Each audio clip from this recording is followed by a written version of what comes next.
All messengers of Allah alayhimus salatu wassalam were faced with a hijacking of their narrative. They were portrayed with something they weren't. Whether that portrayal started with character assassination, they were accused of having agendas other than their actual agenda, or it was merely a point of ridicule. How could you follow something so not even close to the truth? Whether it was words like magic or sorcery, whether it was they were accused of being liars, all of this was what? It was essentially an attempt to hijack narratives. One of the greatest examples of that are repeated in the Quran is the discourse between Fir'aun, la'anahullah, and Musa alayhi salam. قَالُوا إِنْ هَذَانِ لَسَاحِرَانِ.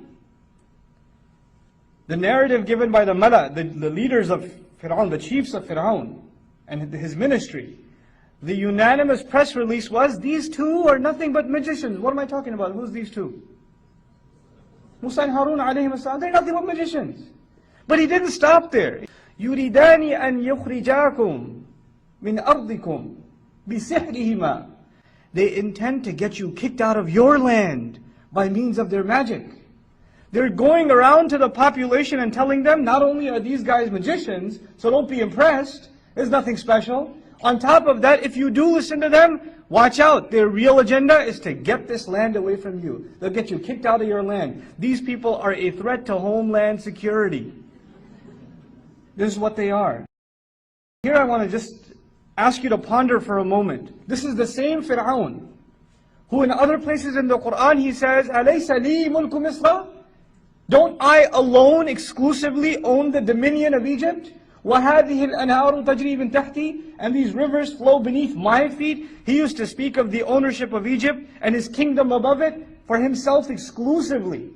But when he saw that Musa alayhi salam and his message is gaining power, and people are actually starting to listen, he couldn't tell people, don't listen to him because he'll take away my land. He had to change the narrative and say, no, he's not a threat to me, he's a threat to your land. This is your land too.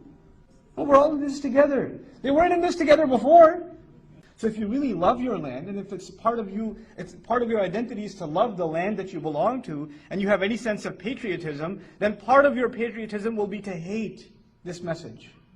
You can't love this message. You can't even be attracted or consider this message, because that would be being a traitor to your own country.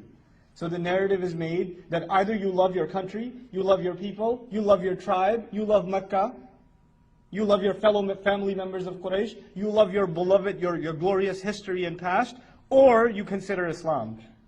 Because the two cannot go together in this hijacked narrative. To this day, I have friends that recently became Muslim. You know what they're told by their families? How could you be a traitor to America? How could you do that? What kind of an American are you? You became Muslim? The religion of the enemy? See what an amazing job they've done? You got to commend them. SubhanAllah.